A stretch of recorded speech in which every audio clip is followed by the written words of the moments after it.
To all of you American girls, it's sad to imagine a world without you. American girls, I'd like to be part of the world around you.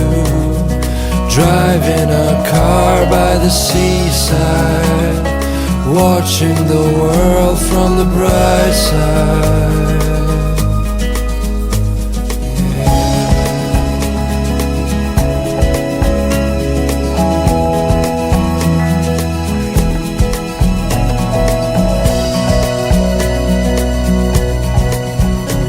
To all of you American girls in the movies, no one can tell where your heart is. American girls like dollies, with shiny smiles and plastic bodies.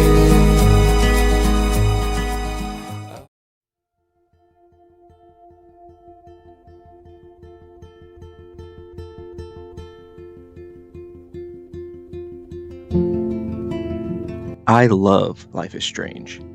Life is Strange is really important to me. There are games that are a bit different from your typical storytelling adventure.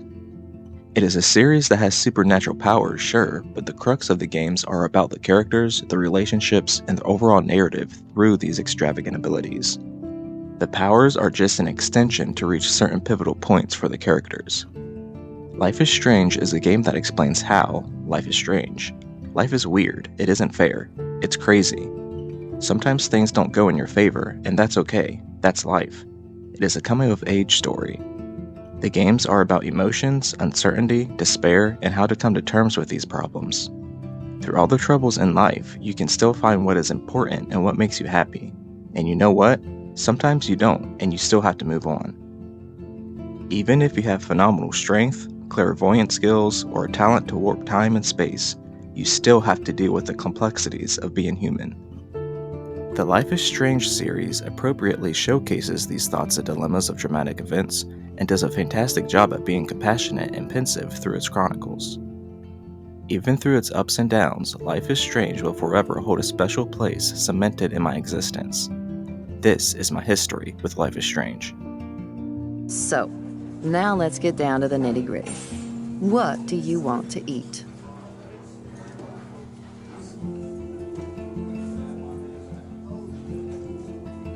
I was dreaming about your bacon omelet. Now finish your coffee. The first Life is Strange game was developed by Don't Nod Entertainment, published by Square Enix, and the first episode released on January 30th of 2015, with its following episodes periodically releasing until the fifth one came out on October 20th of 2015. The game sees the protagonist, Max Caulfield, coming back to her hometown of Arcadia Bay and saving her old best friend from death using her newly received rewind power. The rescue came with a price, and now the entire town is going to be destroyed by an unstoppable storm. Work with Chloe to find a solution, overcome bullies at school, and solve the mystery of a missing teenager while on the brink of chaos. I'm not in the revolution yet, Che. You are the revolution, Max. So we should figure out how to best use and abuse your power with a test. This first entry in the series is still considered by many of the franchise's fans as the best of the series. The environments, how the world is set up, characters' drive, and personal issues are also well done. The entire world feels so real. Arcadia Bay feels like a living, breathing place. It's a character itself, which is shown by actually going from location to location multiple times. Revisiting areas may seem like a chore in some games, but it is exciting here because you never know what is going to change and what new conversations you will have that will move the story along, or what new revelation will happen. The game's split episodes makes you sit on the decisions you made It really revels in the fact that you have to wait to play the new chapter. This episodic approach demands you to have patience, but being able to simmer with your thoughts is really powerful, especially during the more impactful moments. Max is a nerdy, astute, insightful 18-year-old. I really connected with this character as I held many of the same interests as she did. How she carries herself, how understanding she is emotionally, and how she reacts during situations is really well done, thanks to her voice actor Hannah Tell. Chloe Price, played by Ashley Birch, became a fan favorite as well, due to her voice actor's ability to breathe to life this rambunctious, naive punk rock attitude. The female pair created the perfect duo to spotlight this story about growth, evolution, and maturity. Life is Strange 1 is by no means perfect, but it is quintessential and a cornerstone of how to make a spectacular game. The pacing, overall narrative, unique art style, special effects, thoughtful characters, and perfect mysteries produce a must-play game. It's hard for me to express what makes this so unique without comparing and contrasting it with its sequels, so I will start talking about the next game in this series soon. But first, I want to talk about my indecision I made during the climax of Life is Strange 1. I saved Arcadia Bay. I will always save Arcadia Bay. I think that makes the most sense. I think that is the right choice. Not only from a moral standpoint, but I think that was intended. The cutscene is longer, the music plays, everything gets wrapped up perfectly. In my eyes, I do think Chloe and Max belong together, but they can't. That's what makes this ending hurt even more. It's poetic. Thematically, it holds more weight than saving Chloe. Some may think, then what's the point? The entire game you are saving Chloe over and over, for what? Yeah, that is the point. The point is that you can't save her. The point is that life is strange. I pledge allegiance to Max and the power for which she stands. This isn't a toy, Chloe. I do have to be careful how I use it. Screw that! Of course it's a toy. The best toy ever? You can bang anyone with no strings attached, rewind time, and boom! It's like it never happened. Grow up. Maybe you made a move on me and I would never know. Yes, that's what I did. I know there are bad people at Arcadia Bay, but that is what the game showed us. That's sort of the point. I see people saying they don't care about saving Arcadia Bay because it was filled with bad people. So is being bad a good enough justification for an 18-year-old to completely wipe them off the map? There were good people too.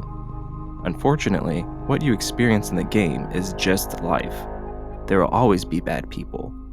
Yes, the game has always been about Chloe, but because of that, then everyone else doesn't exist. People say, well, what's the point of the entire game if Chloe doesn't live? Well, what's the point of the entire game if you destroy Arcadia Bay? The place you have been running through, the places you have been going and seeing, the people you have been talking to, the history you have been learning. Yes, it is satisfying if Chloe gets to live, but that's the unfair choice since it's what Max should get. Max is a tragic hero, but not exactly because everyone technically wins and the balance is corrected. Uber cool. I cannot believe this is for reals. My best friend is a superhero. Now it's your turn to bust a cap. I don't know. Max, your nose. Damn. I don't feel so super. Max!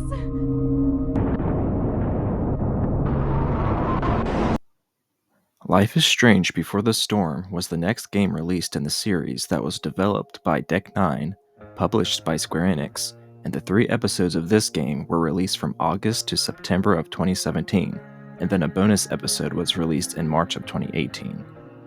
Before the Storm sees you playing as fan favorite Chloe Price before the town-destroying storm was created, and the game acts as a prequel to the original game, with players participating in Chloe's day-to-day life, revealing certain things about her family life, school dramas, and relationship with Rachel Amber.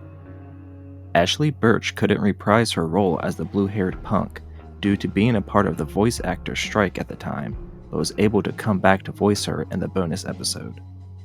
Fine. It's the spark plug. No, that's not it. I just had that replaced. Isn't improv supposed to be all about yes and? Yes, and what? Before the Storm definitely feels like a bridge game. It is a game to wane the fans' wait for the next big installment.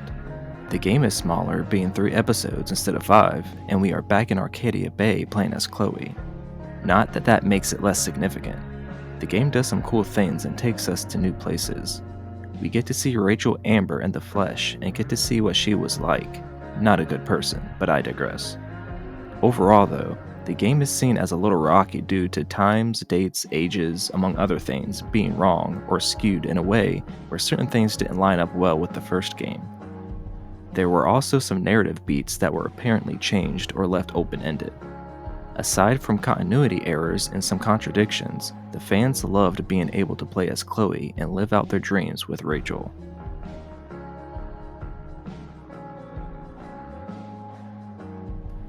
Personally, I think Before the Storm is cool, but that's it. The overall ideas and through line of the story is a neat aside to witness. The game heavily implies that Rachel and her mother have powers, but apparently, this plot point was completely ripped out, so now it's just left up to interpretation.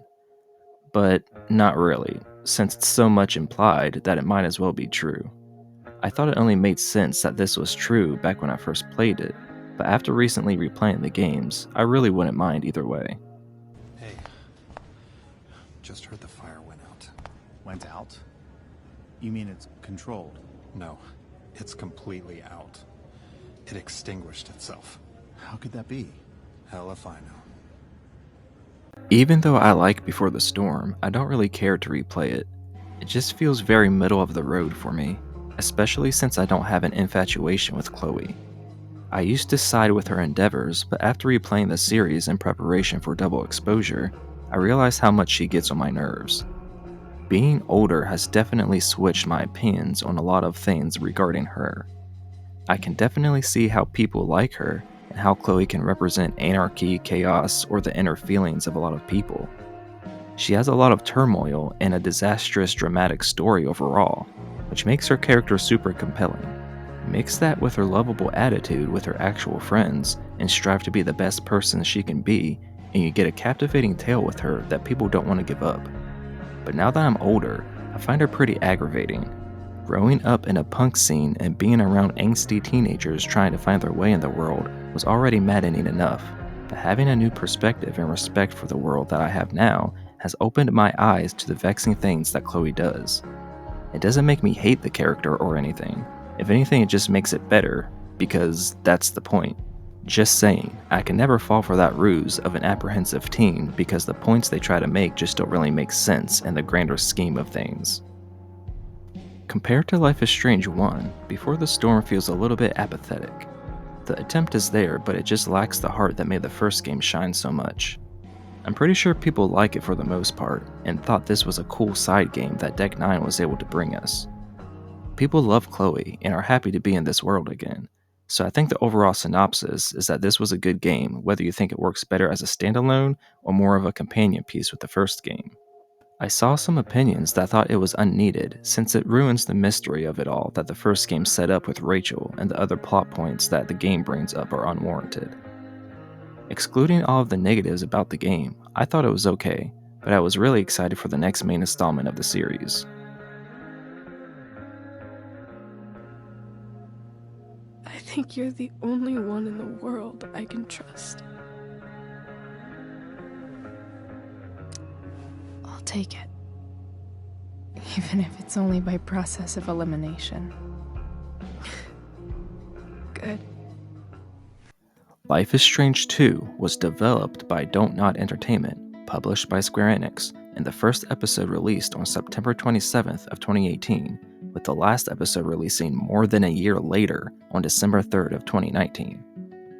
A demo for the game, The Awesome Adventures of Captain Spirit, was released on the 25th of June in 2018, where you play as a young boy named Chris, who ends up running into the main characters that you play as in Life is Strange 2.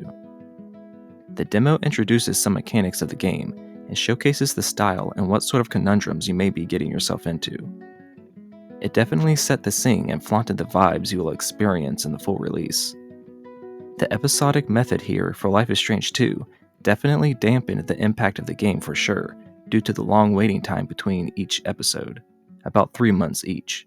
Fortunately, Dontnod was able to take a lot of the magic from their first game and evolve it into something truly special with the Wolf Brothers. Whoa, hold on. Let go!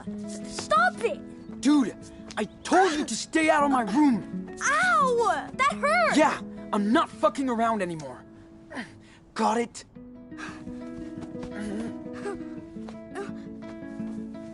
Do you hear me, Daniel? You shall not enter your brother's room. Watch out, man! You started it! Sean Diaz is living the typical teenager life with his bothersome little brother Daniel, understanding dad Esteban, and best friend Lila, when in confrontation with a rowdy neighbor turns for the worst. A police officer shows up to see what is going on between Sean and his now knocked out neighbor. Esteban, worried about his sons, tries to calm everyone down when the trigger-happy cop shoots Esteban, killing him. Daniel's telekinetic powers awaken and he flips the cop car as well as killing the cop. Sean examines the situation and figures the blame will be put on them, so he takes Daniel and books it. Now on the run, the Diaz brothers must survive harsh nights and harsher people as they try to make it down to Mexico away from the law. Let's try this. I want you to focus on these ugly mushrooms and blow them apart. Dude, it's toast.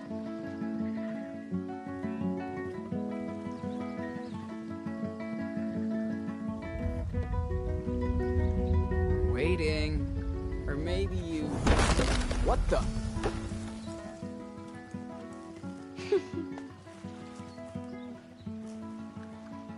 When I first went through Life is Strange 2, I didn't really care for it much at all. The brothers were too different from the perfect characterization of Max. The setting off point was a little too unrealistic. I didn't like the whole road trip aspect of it. Something I don't like that a lot of sequels do is go off the mindset that bigger is better. Obviously, if people like the first game, just make the next game more of the same, but bigger and with more mechanics. It makes sense on paper, but only a few games have pulled it off well. Usually the sequel strays too far from what made the first game so good. But at the same time, what else are you supposed to do? Because if you give the audience literally the same thing, then it'll be harder to sell. Then again, having a game with tight gameplay, detailed environments, and a straightforward but well-rounded story is great, only for the next installment to be a sandbox open-world game with more to do, but loses the flavor that made the first game so good is incredibly disappointing. The problem I had with this adventure with the Diaz brothers is that it was bigger. The scale was grander. We were traveling around. We couldn't get used to our environments. I liked the enclosed spaces in the first game. Not just the spaces necessarily, but the narrative, the characters, the overall design is just more expansive. I liked the approach with the first game more. We were in Arcadia Bay. The murder mystery approach and running around trying to figure things out in these places that we were constantly exploring and living in felt real.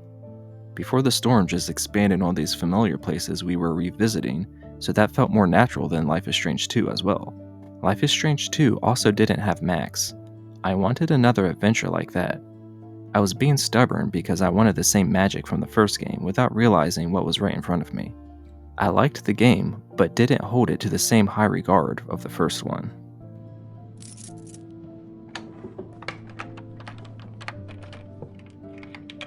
Yes, that's the one.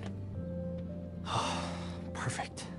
Replaying this game in preparation for Double Exposure opened my eyes. Life is Strange 2 is a much better game than the first one. Dontnod expanded on everything that made the first game great. You are supposed to feel alienated by the environments, that's the point. There are more environments, more choices, more powerful decisions, and more character drama. The twist in making the player character's brother be the one with powers makes things even more interesting. There are invisible factors in how you raise and teach Daniel that are meaningful and actually have consequences. Agency feels more important, and it feels like there is more pressure with the options you have. The first game has 2 endings, and they ramped this sequel up with 7 endings. All of this while also having more gameplay mechanics as well is incredibly impressive. There are invisible factors in how you educate your brother. If you don't let him use his powers as much, he won't use them when you actually want him to. If you steal, then that will encourage him to steal later on. But if you let him use his powers too much, then he may go overboard. Your choices have weight to them at every step in this game, instead of selected points in the game, which is what decision-making games like this should evolve into, making every playthrough of the game more unique. There is also a really cool money system this game has as well, where you can save or spend money, which also determines what you can buy later on in other episodes. No matter what, it feels like you are truly doing something all throughout the game. The emotional journey with the brothers only exemplifies these moments even more up until the very end. Life is Strange 1's vibe is definitely unmatched. All the characters are in school, so there's obvious drama there that can be easily implemented in and out of the main story. Because of the school setting, introducing more characters and the problems can be done with minute issues. Max as a character is incredibly strong as is. As cheesy as the dialogue can be, it's still incredibly well written and the overall narrative and twists are done very well. While Life is Strange 2 improves on everything gameplay-wise and mechanically that the first game established, I totally understand if someone wouldn't see it as better than the first game. I myself see them on equal footing for different reasons. A third entry into the series by Don't Nod would for sure merge the quality and quantity of both of their past titles into one ideal Life is Strange experience, right? That's right. You can't tempt Daniel from this garden. He'll stay with us, his true family, and we'll never leave him.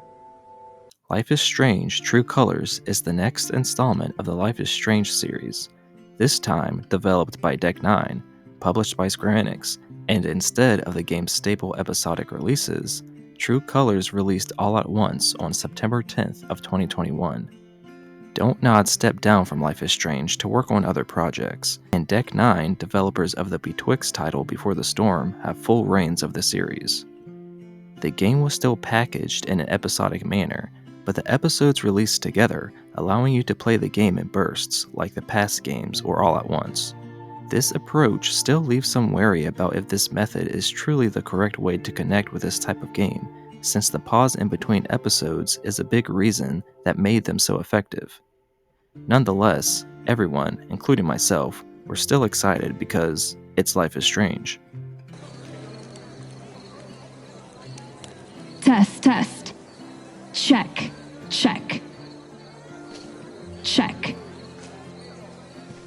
Holy shit, you own a skirt? Hey, guys. True Colors sees the protagonist, Alex Chen, traveling to the quaint town of Haven Springs, a town that is heavily employed by a mining company, to reunite with her brother after 8 years.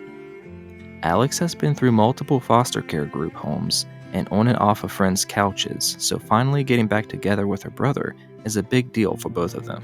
After getting accompanied with the townsfolk, she quickly finds her place in this quiet, wholesome area that she has never had before. Unfortunately, the peace doesn't last as her brother meets his demise in a rock slide incident, and now, with the use of her emotion powers, Alex would do anything to find out what actually happened, whether it is uncovering an organization's hidden agenda, absorbing people's emotions, or putting her own life on the line. I liked this game at first, but over time, I started to really not like it at all. First of all, it looks great. Character animation and the overall style here in True Colors fits really well and feels like a natural transformation of the past game's overall design. Other than that, I think a lot of True Colors is pointless and boring. The narrative is flavorless and Alex's power is lacking any kind of excitement. The situations you get in with Alex are incredibly lame, and just from a gameplay perspective, hardly anything matters at all, especially when compared to the choices of the past games.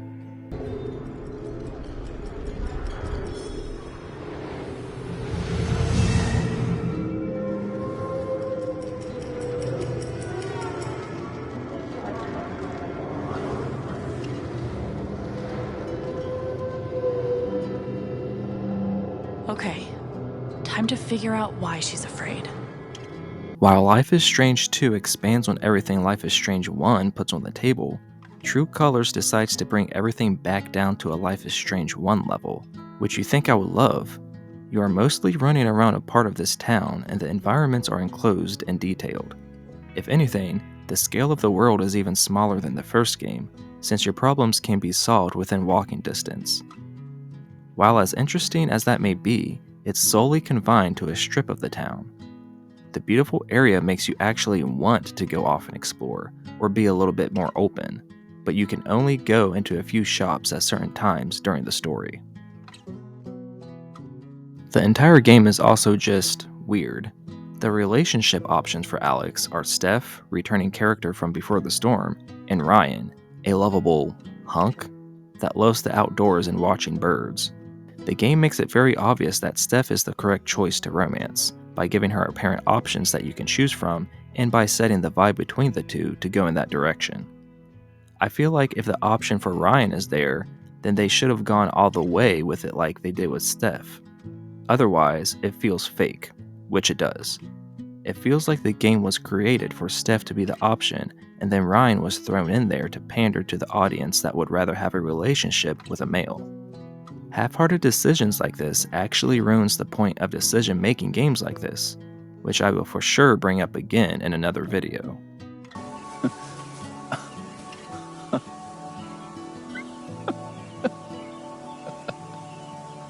What emotion is this?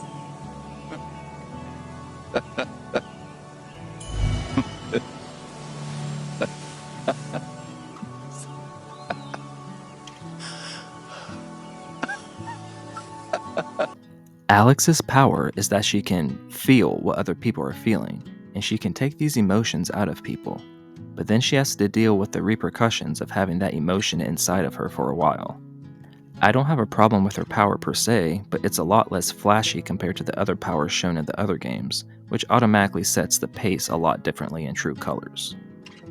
Alex isn't the most well-balanced character emotionally either, so a lot of the drama you will end up dealing with are past problems and inner traumas. This is extremely uninteresting to me. I don't want Life is Strange to be all action or anything, and this power makes perfect sense. It's just too emotional. I know that doesn't make sense, but I just can't care. I love Alex, she's cool as a character, but I just don't care about this type of dramatic narrative. Half the time she's just like, oh, I can sense that this person is angry. And it's like, well, yeah, you just listen to their entire life story and they are making an angry face. It's terribly uninvolving. A lot of the choices in the game don't matter to a disheartening degree, and a lot of the major choices, if not all of them, don't matter at all for the overall narrative, since no matter what, the penultimate outcome happens exactly the same. The game has 4 endings, but again, they literally don't matter or mean anything. The resolution is so drab and humdrum with its eventless conclusion to what was already a tiring game. True Colors does feel like a Life is Strange game, but it feels like the worst. Compared to what we have in Life is Strange 1, Before the Storm, 2, and even Captain Spirit, True Colors can't hold a candle to what they are actually doing as games, entertainment, and being part of the phenomenon that is Life is Strange. On September 30th of 2021, a DLC called Wavelengths released, which featured you playing as Steph in her record store in Haven Springs before Alex showed up. You clean up the place, work your radio show booth, and take care of a cat. Wavelengths is pretty cool just to see this other side of Steph, and the callbacks to Steph's time at Arcadia Bay are enjoyable. There's really nothing to it, but there doesn't need to be. Steph getting a DLC is just more ammunition for my point of Ryan being a romanceable option being pointless. It's a nice little companion piece to the game, but it doesn't make the game any more or less appealing. Hey, you in there! I'm coming back tomorrow with Febreze and a broom, so consider yourself warned! Life is Strange Remastered Collection, released on February 1st of 2022. Life is Strange 1 and Before the Storm are both here with enhanced visuals and improved animation, except not at first. These remastered games were released in a complete mess. Blurry textures, bugs galore, bad frame rate, You name it, this remaster had it. I was super excited to jump back into the games, but after experiencing the mess that it was, I put it down immediately, not returning to it until I started to replay the entire series in July of 2024, and I still ran into some problems. To this day, I see people telling others to stay far away from it. The changes are cool, like new eye animations that showcases more emotions, but at the same time, it can be a little jarring and funny looking. I say if you are trying to get into the series, then just go for it. The original games are always there to go back to if you want to vibe with the untouched art style. Besides the games, the series has spread into other media. There are the Life is Strange comic series written by Emma Vicelli that are based on what would happen if you chose Chloe at the end of Life is Strange, cementing my opinion that the real ending is choosing Arcadia Bay instead. These comics do a fantastic job at building up the relationship between these two characters, creating more adventures, and developing Max's powers even more.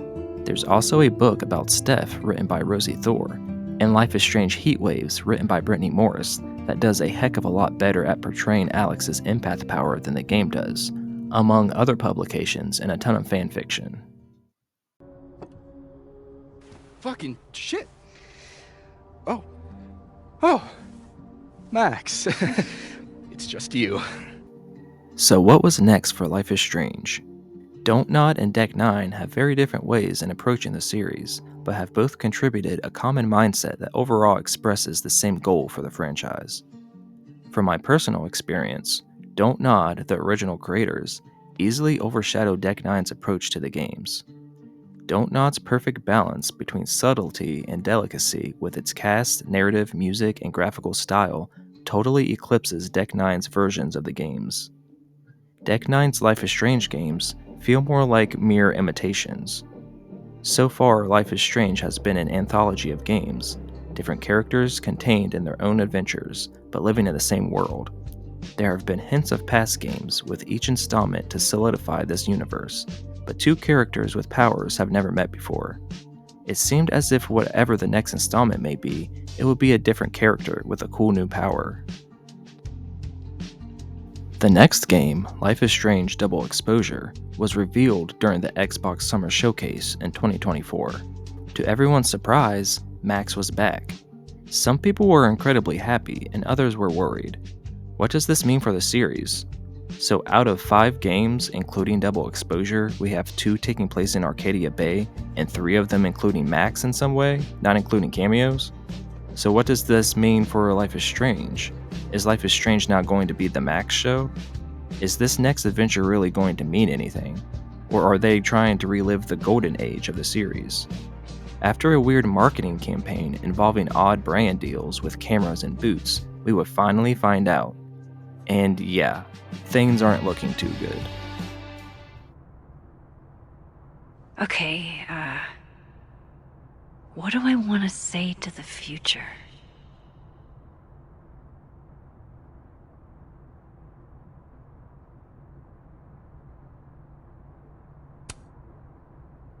Some things are going to be out of your control, and that's okay. That's life. Let it surprise you.